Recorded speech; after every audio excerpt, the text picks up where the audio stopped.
Hi, everyone. FYI, this episode of SilviCast is being recorded virtually. It is a pandemic after all, so please excuse any funky audio issues. You know what I mean.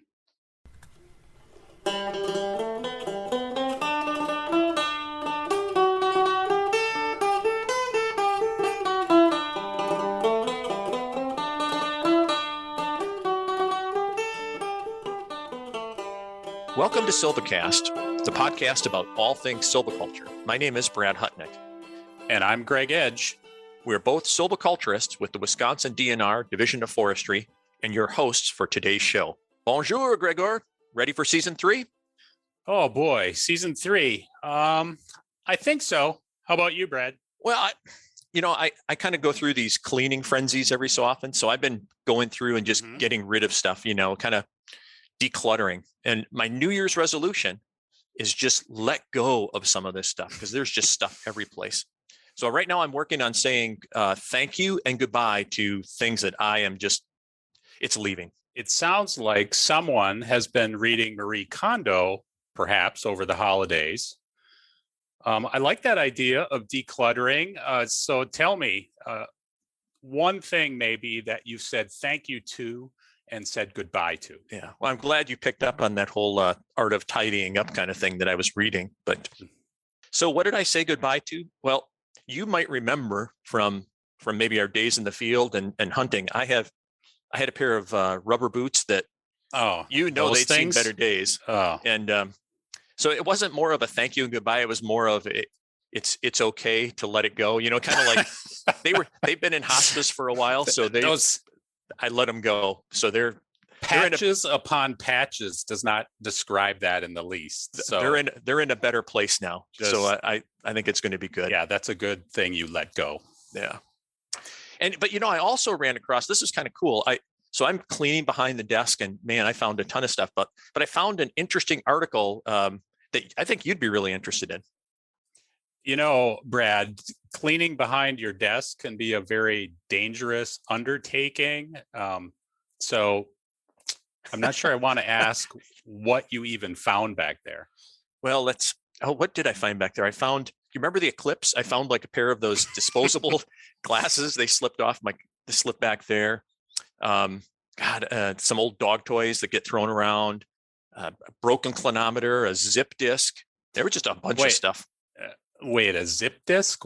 What the heck's that? That sounds like something from the 1980s in my our Atari video game. It was from the 90s. I'll give it that. But people might have to look it up, and I'm not even sure what it is because it's not labeled. But we'll see what happens. But it's interesting. I'm glad you cleaned out behind that desk. So yeah. I was worried about that.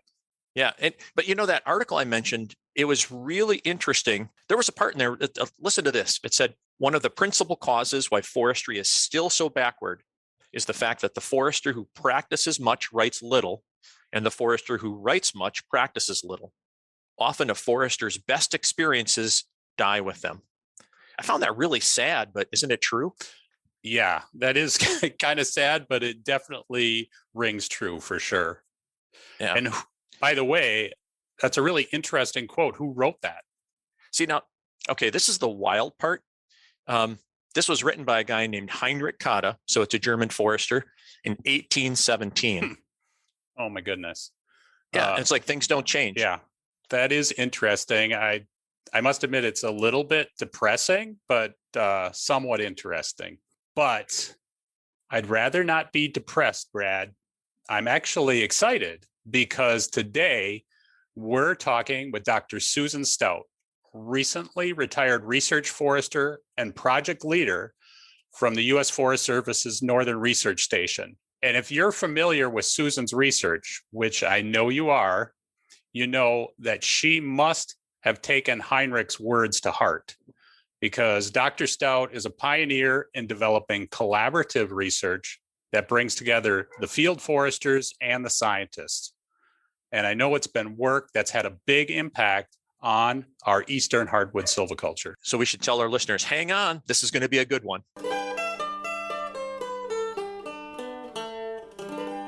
Susan Stout, welcome to SilviCast. Yeah, welcome, Susan. Well, thanks a lot. I'm really honored and pleased to be here. I'm excited to have you here. I think this is going to be a great conversation. Susan, for those of our listeners who may not be familiar with you, tell us a little bit about yourself and your career. How did you get into forestry? Well, my dad was a forester and later a professor of silviculture, so I spent a lot of time in the woods as a child and felt comfortable there. And later, I actually got interested first in international forestry, and I thought I was going to learn forestry to help Africans have closer firewood to their homes. And then serendipity, I ended up in northwestern Pennsylvania with the U.S. Forest Service research lab there instead. It always amazes me how many people that come on and we ask that question of refer back to their childhood and somebody who took them into the woods. Yeah. That's always amazes me. It's almost everybody. Yeah. And I'm just trying to imagine like growing up with your dad as a silviculture professor. That had to be kind of interesting too. Well, obviously, I mean, the silviculture professor stuff happened when I was a teenager and the world revolved around me, right? So I didn't necessarily know what that was till I became a forester. You weren't like conversing with dad about stocking charts over the supper. No, but I will tell you, and this is a true story, that one of my brothers got married the summer before I started forestry school, and I already knew in some way that I was going to work on relative density that we're going to talk about later. Yeah. My father picked me up at the airport for the wedding, and we went to a diner, and he drew stocking charts on napkins for me. Oh, that's good. That's like a fantasy. I know. Yeah, that sounds like a late night for us, Greg. Like, exactly. Staring at a stocking chart. A lot of your career has been spent looking at issues which we deal with every day in the field. And sometimes we kind of think back, like we were talking about how we get involved in forestry, but then there are all those people who really make an influence on us. And so who were some of those people that really made an impression on you as a young forester? Well, surely Ralph Nyland, who was my master's major professor and with whom I stayed professionally involved really throughout my career, was a really important influence. And part of the reason I ended up in northwestern Pennsylvania is that the year before I started forestry school, Dave Marquis, who was the project leader at the unit in Warren and was also a really marvelous silviculturist, had taken a sabbatical and taught at SUNY. So I didn't cross paths with him there, but he had left behind the money that funded my master's work. And then it turned out they were looking for a forester. And this was at a time when women were extremely unusual in forestry.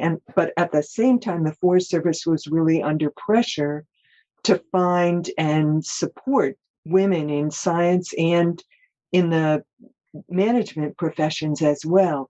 And so Dave called back to SUNY, and Ralph and John Berglund, who was the dean of the forestry school, both suggested me. And that was the way I ended up in Warren. And really working with Dave for a decade was really life-shaping. And of course, part of that was silviculture, but he was also an incredible natural leader and had a really deep commitment to doing research that got to people in the field and changed the way they did their work.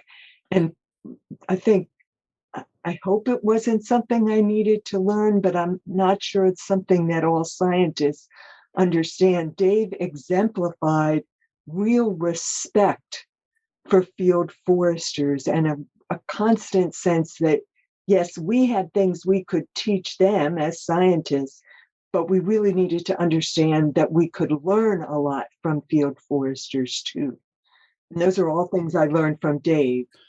Yeah, Dave put out some amazing publications. I know that I refer back to his material quite a lot. So that's and it's interesting to hear you say that too, Susan, because I've always thought when you read like some of the you read some of the work that was done then, and you read some of the work that you see kind of now, that there's like a different voice. Like it really did feel collaborative or meant to be able to reach people.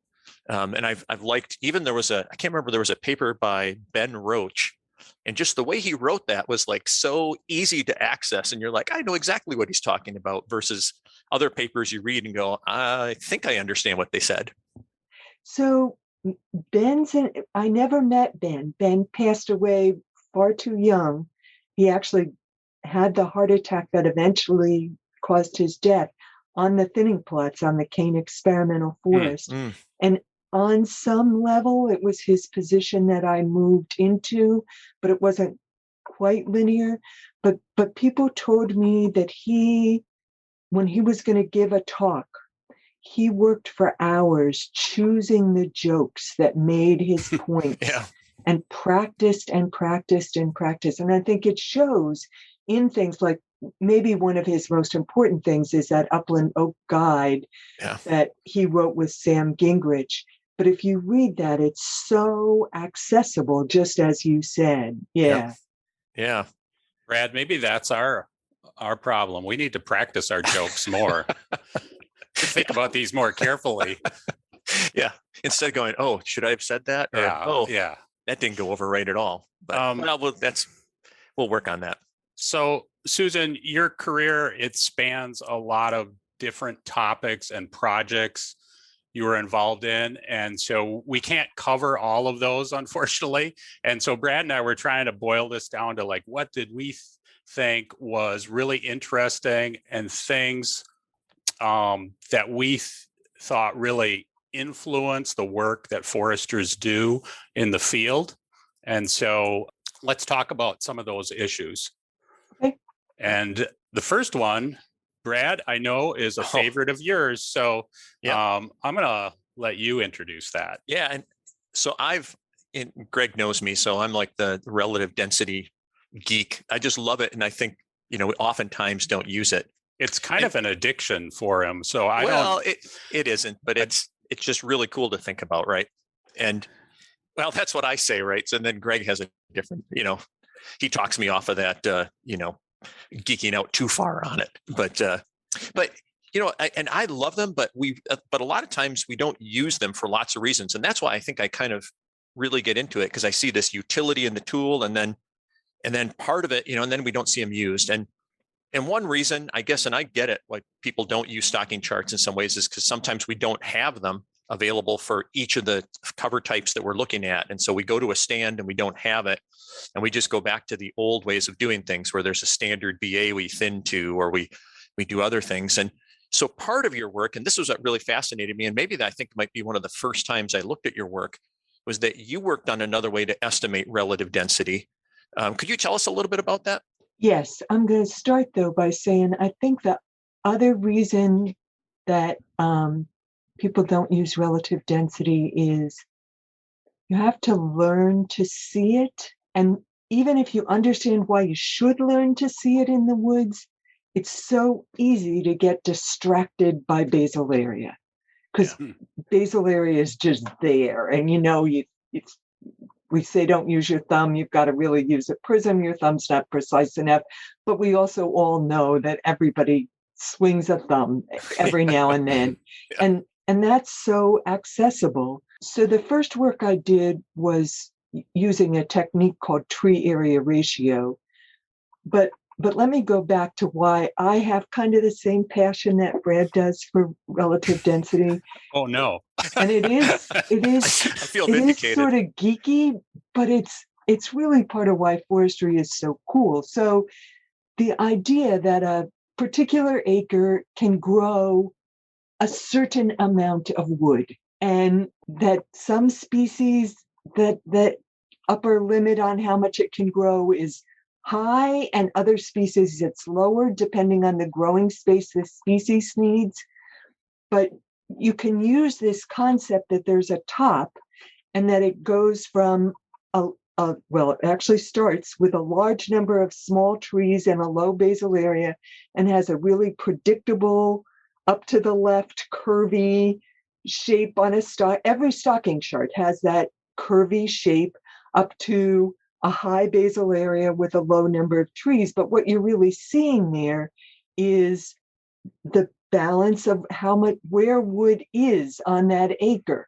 The little trees are dying to give the successful big trees more growing space. And so tree area ratio was an effort to look in multi-species stands where you have sort of a line for sugar maple crossed with a line for black cherry crossed with a line for red maple and some birches. And, how do you figure out what the top is for that mix of species?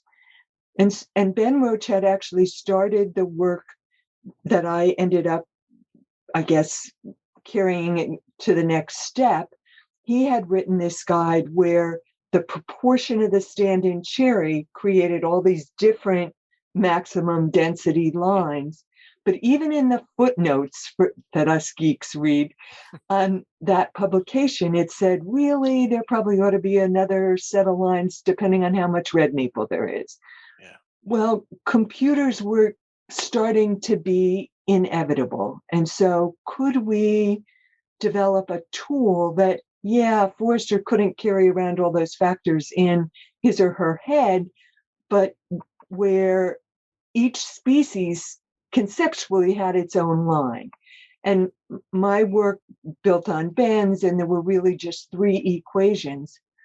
But the thing I really wanted to talk about today is that more recently, FIA, but especially Mark Ducey at the University of New Hampshire, had this idea that maybe the specific density of wood explained how the relationship among those lines by species. And so he and his students have developed this method of calculating relative density based on in every single individual species having its own equation. And those are related to the specific density of the wood, which really goes back to that idea that that acre wants to grow a certain amount of wood.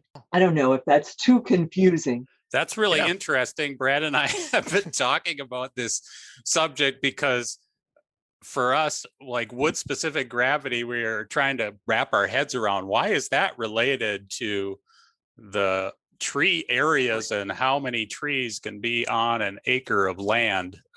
So we're still trying to figure that one out, but I'm glad to hear you're saying that that is a good methodology. I'll have to learn more. Yeah. Well, anyway, it's something that I stayed interested in for a long time. Yeah. And they're still interested in. Yeah. And I think, and they're still working on that. Like they haven't published, or have they published yet? Like for the different species, the different, the values that would go with those? I looked up today, there is like a 2010 publication, maybe that introduced the concept, but whether there's I've been looking lately at a 2018 paper of theirs where they use that to apply some decision rules to FIA data to decide what harvests were sustainable and which ones weren't. And so they must have had a complete species list internal to that working, but whether they've actually published it or not, I don't know. I know, at least with tree area ratio, Brad and I have used that, and now with computer systems and software like NED that we might talk about a little bit, it's very easy to kind of calculate that on a tree level for these, as you said, these mixed stands that we just can't find a stocking chart that really logically fits it. Right. And people tell me that Ben Roach could walk into a stand and guess the relative density within 3 or 4% consistently. I'm not sure I ever got that good, but I think foresters should get over their block. Yeah. And learn to really think species composition. One of the things that we always talked about in the training session, just to help people understand why it might be worthwhile to learn this, was that if a pure stand of cherry with 10-inch trees in it, or an average 10-inch diameter, at full stocking or at 100% relative density, might have 180 square feet. Mm-hmm. And a pure sugar maple stand with the same size of trees also fully stocked, 100% relative density, would have 120 square feet. And so if any, in a forest where those two species are mixing all the time in widely varying percentages, how can you use basal area to set a thinning target? You just really can't. Right. Yeah. No, I think that's really good. It's the one thing I've always wondered about, Susan, is, the nice thing about the chart is that it's really easy to see your target. So you can see that BA target. So how do you do it? If you're in a stand, say you do a calculation and you find out you're at 85% relative density and you want to drop it to 60, how do you actually define or find out what that level is? What does that mean as far as translating to basal area? So so two things. You're right. This is not a visual answer. Yep. What Silva does is assume that you're going to apply the thinning equally across all species, which is not necessarily true, but it allows it to suggest what proportion of each size class should be removed. And our prescriptions for thinnings in particular tend to be partial crown thinnings, but mostly thin from below. Mm-hmm. And so there's a projected structure. And if you treat each size class consistently across species, then Silva can say remove 3 out of 5 poles, 2 out of 5 small saw timber, and 1 out of 3 large saw timber, or whatever the right ratio is. But it's really based on the amount of relative density that you're subtracting, sort of as a fraction of each size class. Yeah, that discussion of Silva is a great transition because that we came to relative density in that calculation. I know Greg and I probably came through Ned, but you were one of the early people in Silva, and you recognized, I think, that this was one of those elements, right? Relative density is one of those things that we need in making sound management decisions. But there were lots of other things that you could package into this kind of a system to kind of standardize or kind of bring like a common set of terms that foresters could use, and it's got a common set of management practices too. So maybe backing up a little bit. So we've mentioned Silva. What is Silva? Okay, I think people who know Silva people who know Silva and don't know me well may expect me to say that Silva is a computer program that provides decision support. I think Silva is an organized framework supporting quantitative silviculture and ecology. It packages research results and prior knowledge into a framework that can help a forester. It's really not identify, because foresters are incredibly smart, observant people. And they kind of know where a stand is, but by having this package that includes relative density, stocking of regeneration, stocking of interfering plants, structure, stage of stand development, species composition, having all of that integrated into a solid framework that, and then ensures that they sort of check all the boxes as they think about their prescription. They don't get distracted by the fact that there's great timber. They really need to understand, is the stand overstocked, understocked? Is this the right moment for a partial cut? Is it time for a regeneration harvest? And Silva is really the intellectual package, the framework that puts all of that together. Sort of the vehicle for creating that framework was that you really have to know a little bit of history, right? So the team that put Silva together had tremendous support from practicing foresters right from the beginning, because in the area where Silva developed, there had been this serious problem, regeneration problem, that foresters needed some help to solve. And so they had gone to their Congress people, they'd lobbied to bring more science to the table.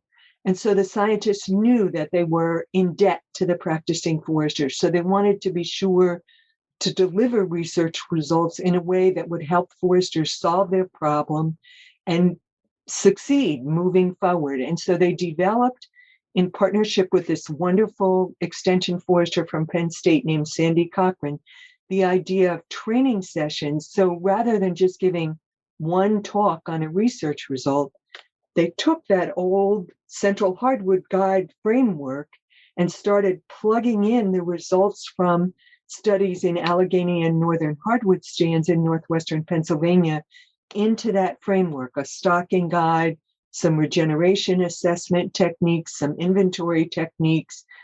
And they presented not just a series of, this is what I learned about relative density, this is what I learned about thinning goals, this is what I learned about regeneration stocking, but all of that put together in an integrated structure over time. And I know when they started the training sessions, they thought they'd give, a couple of years worth of training sessions at 20 odd folks a shot, and they'd get all the foresters on the plateau and they'd be done. But once they started, they realized that it was this great mechanism to really build community, right? They got to know the foresters got to know the scientists. They could learn by paying attention to how foresters respond, what was working and what wasn't. If a forester had a new problem and came to a training session, he had a scientist's ear or she had a scientist's ear. And so it was really community building.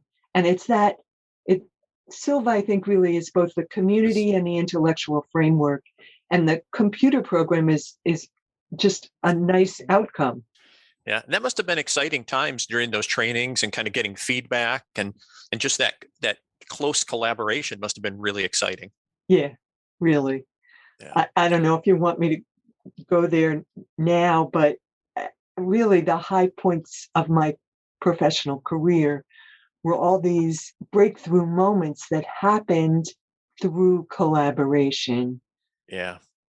Well, and I think it's really interesting that'll be like a common theme. I think maybe listeners might be able to hear that come through in a couple other things we see here. But but definitely, I think that's something I've picked up on for sure, looking at your work. Before we leave Silva, though, I'd just like to touch base on another maybe tool that came out of that, and that's NED. Did that originate through that whole framework, that particular software application? Because again, that's something I know that Brad and I utilize and really like. Right. So the kind of geeky level history, without getting too deep, is that there was this period of time in the late 80s, early 90s, when the leadership of the Northern Research Station actually thought that they could herd research cats into doing similar things in different places. And researchers aren't really super receptive to that.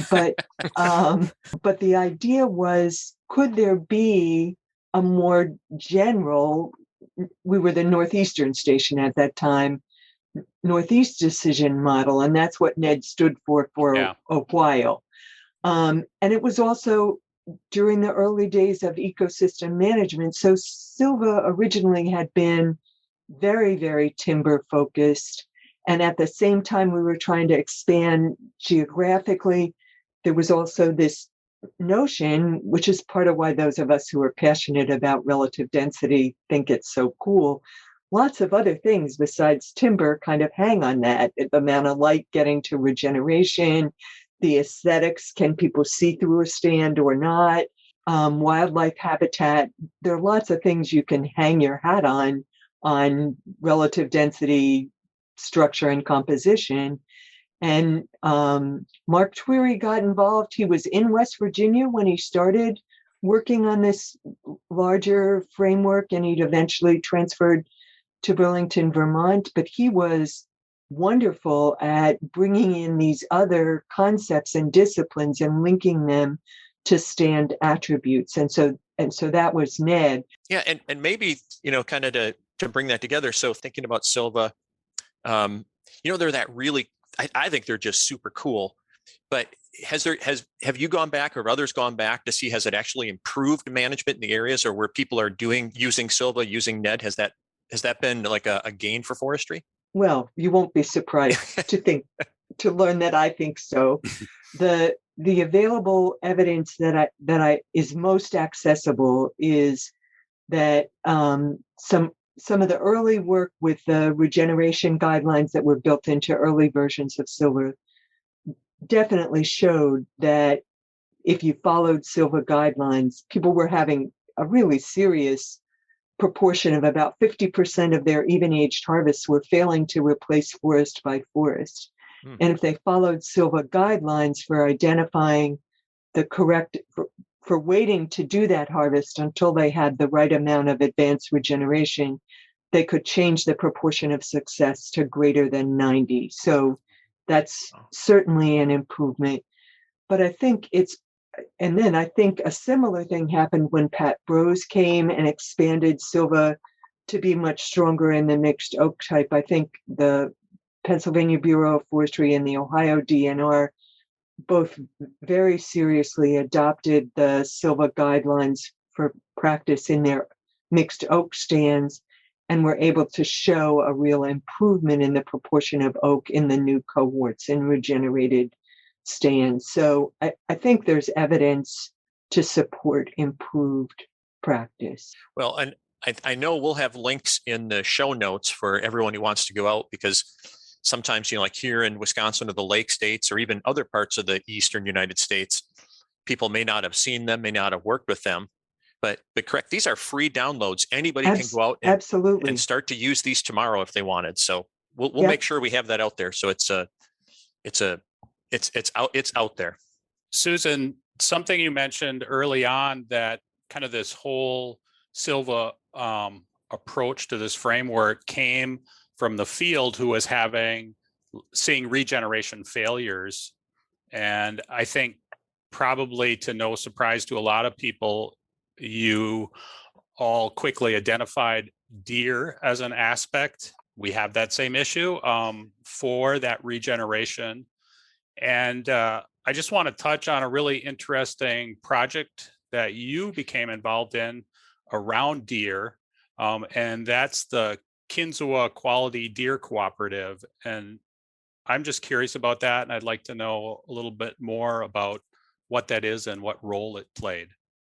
Well, the research that we did that showed how important overabundance of deer was in making desirable regeneration outcomes difficult was really supported by this community that was growing up around the research and around Silva.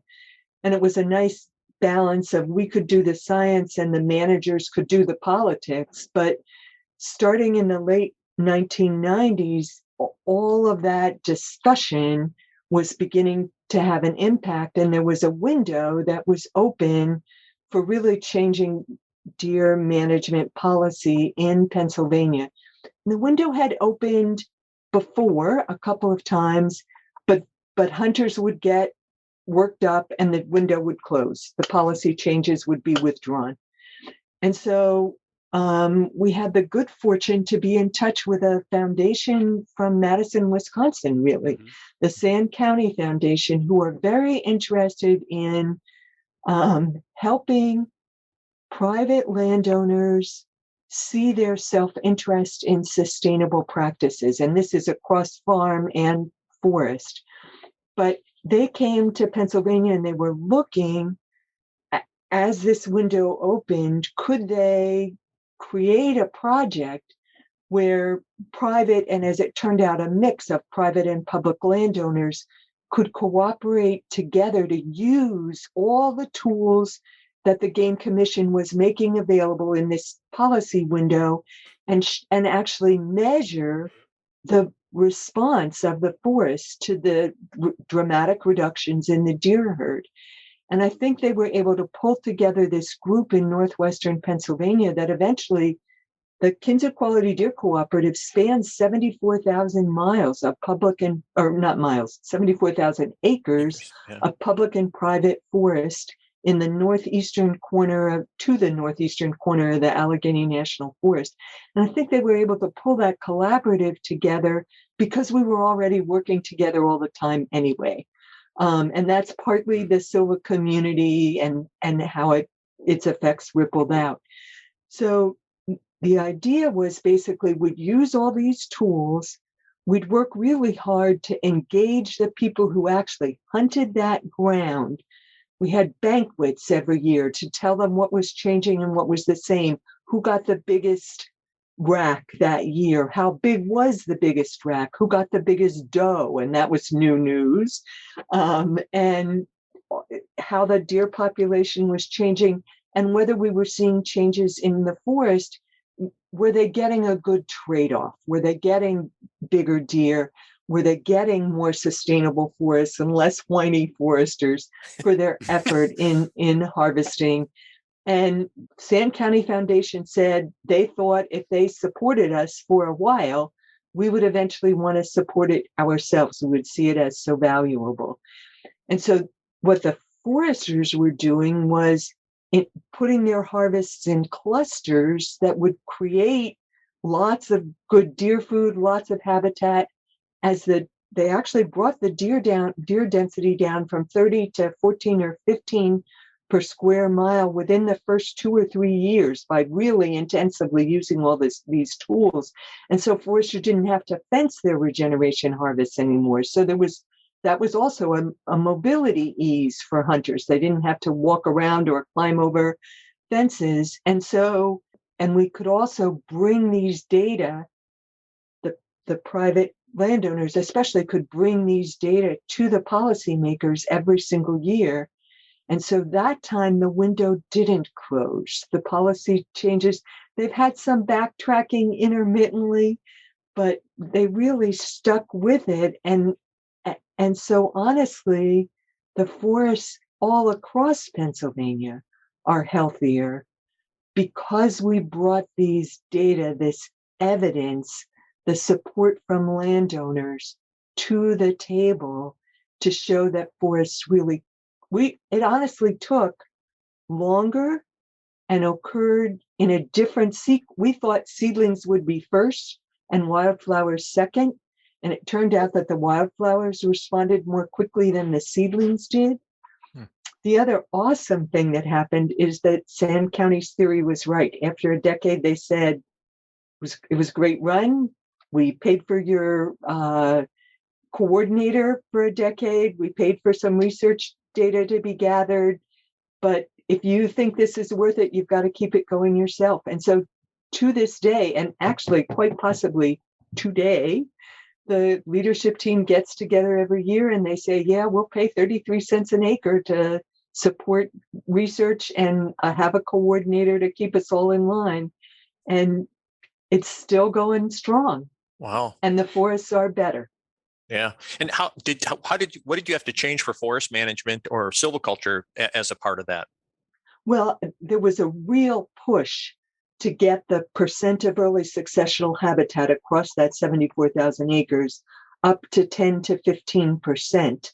And we were able to show that really made a difference, and people didn't have to use fences anymore, and the deer really were bigger. But the big change in silviculture was not that the silviculture itself had to be different, but that by concentrating it in a certain area, and really quite unexpectedly, although we expected the response to early successional habitat, Alex Royo did some work that was partly on KQDC and partly in the surrounding landscape later, where he had a fenced acre and an unfenced acre in the middle of a shelter woodcut, and he measured the amount of different kinds of habitat in the surrounding square mile.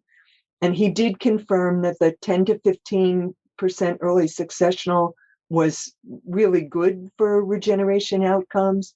But he also showed that those square miles that had 20% or more of pole timber, so that's like the worst, not much deer food there at all.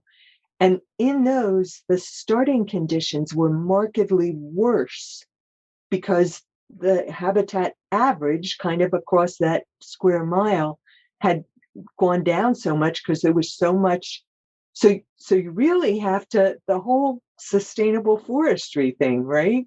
You really have to move your age class distribution along through all the stages of stand development.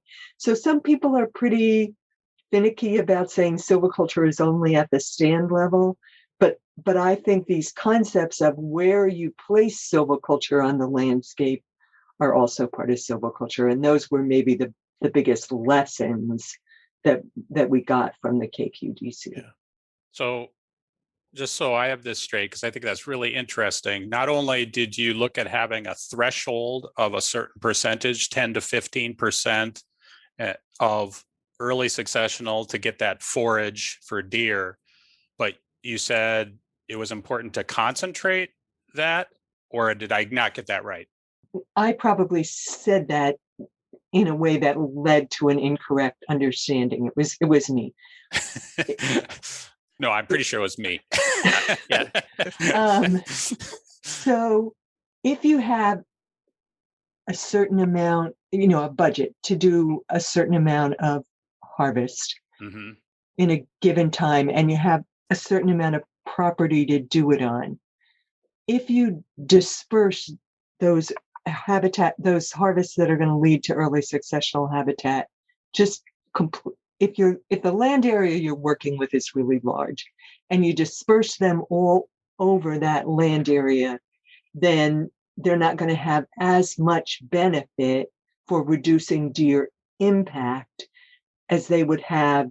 Now, I'm talking about really large landowners now. This is not something a private landowner could adapt. When a national forest, for example, or a state forest is doing a really large compartment, they may want this time through to create most of the early successional habitat on the eastern end, because it'll have more of an effect on deer impact than if they spread it across the whole landscape. And then when they come back in 10 or 15 years, they can concentrate it someplace else.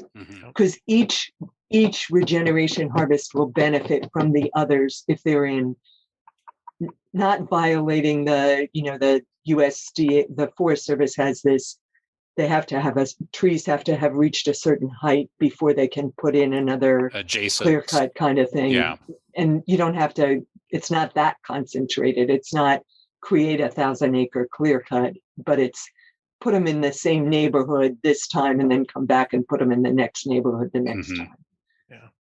But I think that concept of that high background forage being able to sustain maybe regeneration even with more deer in that area, given arrangements and stuff like that, is really, it's kind of impressive and good for us to think about. Right. Yep. And I forgot to mention to you, Susan, when in doubt, it's always Greg. So you don't have to take responsibility for any of that stuff. When in doubt. Fair enough. I might hold on to that one. So I think this kind of brings us then to maybe, that there's that, if people have been paying attention, our listeners at home have been paying attention, there's this kind of theme of collaboration that's really run through your career. And I was just thinking about it as you were talking about it, just that it's kind of fun to think about, like the butterfly effect, right? Like just people getting together early on and have mutual trust and respect and conversation can have really big impacts over a long period of time. And so collaboration has been, it's important, but to you, why is collaboration important, especially in silviculture? In my mind, the mechanics are another kind of trade-off. We all learn kind of the same basic stuff at forestry school, but then scientists are maybe a little bit more likely to stay up to date with the literature or to be in touch with a colleague who has a new idea. So they may be in charge of maintaining the framework and making sure that the intellectual structure is open to new ideas and brings new ideas in when they're relevant. But foresters or researchers, by the very nature of the particularity of the research that they're doing, are not going to walk anywhere near as many acres as a practicing forester does in a given year. And because foresters are walking those hundreds of acres every year, they're going to see patterns or, patterns is what they're going to see that scientists, they're looking too close. And foresters, in a way, have a broader view. And so they're going to see things that they may recognize as a pattern, but not necessarily have the tools to say, so I see this pattern, but what does it mean? What's causing it? How should my management change in response to it? And it's that collaboration when the foresters bring the patterns to the table and the scientists kind of put the pieces together that honestly magical things happen that accelerate the development of science and practice in partnership, because they're sharing this broad perspective of the field forester with the detail orientation and structure that the scientists bring to the mix. Some of the examples I like to talk about is the example of sugar maple decline in northwestern Pennsylvania and really ultimately across New England, all the way across New England. So in the late 80s and early 90s, just in general, people were noticing sugar maple, which had been on the landscape for hundreds of years, was looking not that good. And we wanted to understand why. And there were some hypotheses. This was the height of the acid rain era. Was it acid rain? But that's a big deal to pin that down to acid rain, right? Where do you even start the research to do that? I mean, there was a lot of research going on, and there was also a lot of skepticism that it might or might not be acid rain.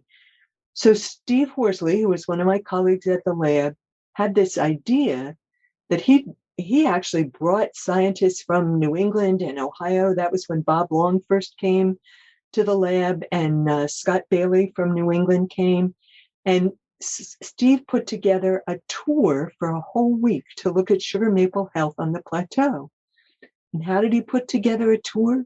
He went out to the forest managers whom we'd learned to respect most over the years and said, I want to put together a tour where we all look at some really healthy sugar maple and some really unhealthy sugar maple and see if together we can figure out some hypotheses that we could test by future research to get this problem solved. And I think the managers already were observing among themselves that the worst sugar maple was in the highest landscape positions on the plateau top, and the best seemed to be in lower landscape positions. So there was maybe a moisture hypothesis. But by putting together this week-long tour, and we had a bus, we went around together, spent the whole day together, had dinner together, got together in the evening and talked about what we'd seen. It was, if you're a forester, other people could think spending a whole week with but it was awesome. It was fabulous. And what we began to realize was the note that others maybe had not picked up, but was that the high-low thing was much more pronounced on the unglaciated part of our landscape. And on the glaciated portion of the landscape, you were much more likely to find healthy sugar maple, and some of it maybe even in relatively high landscape positions. And so that really turned us from a moisture hypothesis to a nutrient hypothesis, because the unglaciated area had a lot of nutrients worn off the plateau tops over time. And the deeper layers were letting nutrients out in subsoil water to fertilize the lower landscape positions. And they went on to design this really cool study that they eventually expanded to New England, where they actually proved that hypothesis. But that week together with the practicing foresters and the scientists matching their gifts was just awesome. I think that, that's really rings true to me and rings true throughout my career. I think there's so much field experience that we could tap into. And like you said, foresters cover a lot of miles, so they see those patterns. They're also setting up timber sales, which you could argue is almost an experiment in itself every time you do it. But they don't repeat things. They don't have the time to break it down in detail to see what are, as you said, the specific reasons why something's happening. So that just makes perfect sense to me of working applied research and joining the forces of the scientists with the practicing managers. And Yeah. I know we have good examples of that in other avenues, but I think that's really developed over time. And I think with your efforts in the East, that's really growing over time. Yeah, and Susan, for those, I know a lot of people listening to this would have probably attended the Northern Hardwood Conference, but you gave a really good talk that basically outlined the idea for adaptive management cooperatives. That basically is this, right? This is a way to carry this work forward and expand on this for lots of different reasons and for foresters in lots of different places. So maybe briefly, what are adaptive management cooperatives? So I want to give a shout out to Mike Walters and the people in the, I forget what PERM stands for, but there's a wonderful experiment going on in Michigan right now looking at uneven and even age silviculture and regeneration outcomes that kind of is another model for what we're talking about. But what I mean by adaptive management cooperatives is that my interest in it came from the idea that change in this century may really happen too fast with invasive species and climate change and other forces affecting our forests for us to do even a collaborative traditional research model. And so if we could build these partnerships between scientists and managers who would observe how the forest is responding and how it's changing and exchange ideas in a structured framework, and then say, here are what I want most from my management. Here are the regeneration outcomes I want. Here are the health of residual stand outcomes I want from partial cuts. Whatever the most important practices are, identify outcomes that can be affordably measured across the landscape without the normal research, super careful that every single treatment is exactly the same, but design a protocol where landowners and land managers could measure these outcome variables and then the hypothesized correlated variables. And we could use the big data, big research tools that are coming online to figure out which management practice is yielding the best, the most complete set of desired outcomes, and where we're failing. If it turns out that, for example, most people are actually getting the wrong relative density, and so they're not getting the establishment of a new cohort with a mix of species they'd like to have. Well, that's something you could learn from this big data monitoring that's controlled and shared collaboratively.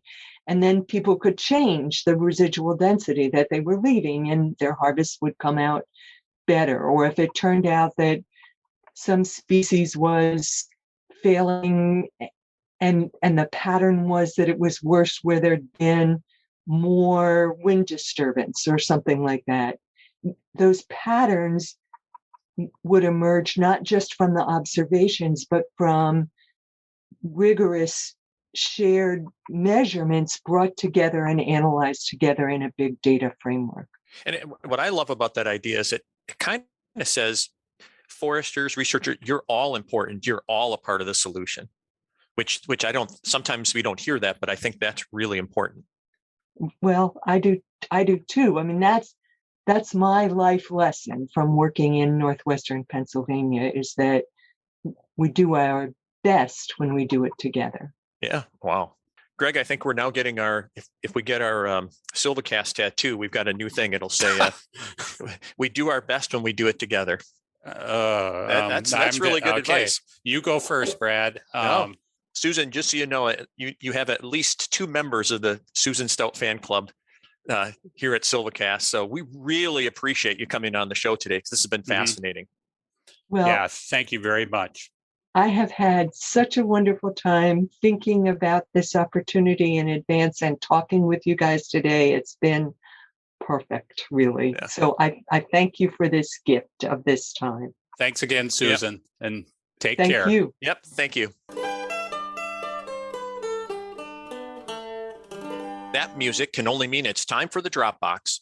The Dropbox is a regular segment where we take your comments, questions, tips, and share them with our listeners. And last season, you sent us your ideas about what you'd like to see on SilviCast, and we listened. Upcoming episodes this season are based on your feedback, but note, we always want more feedback, so keep the questions, tips, and ideas coming. And Greg, we have something huge in the works, right? Huge? Huge. It's enormous. Oh, and what is it? It's humongous. Well, we can't say yet, but it's huge and it's coming. So everybody get ready. It's going to be big. Can't wait. It's big. Speaking of changes, let's not end the show with a setup for the booth to ridicule us as usual. How about an inspirational quote instead? Something uplifting, life-affirming. Okay, how about this one? It's from one of my favorites, George Carlin. The day after tomorrow is the third day of the rest of your life. That's not exactly what I had in mind. Okay. How about this one is from one of my favorites, Stephen Wright. He says, if at first you don't succeed, then skydiving is definitely not for you. Oh my goodness. Maybe the booth is right. All right. We'll try this again next time. In any event, thanks for listening to today's episode of SilviCast. If you have ideas for future episodes or a question for the Dropbox, please let us know.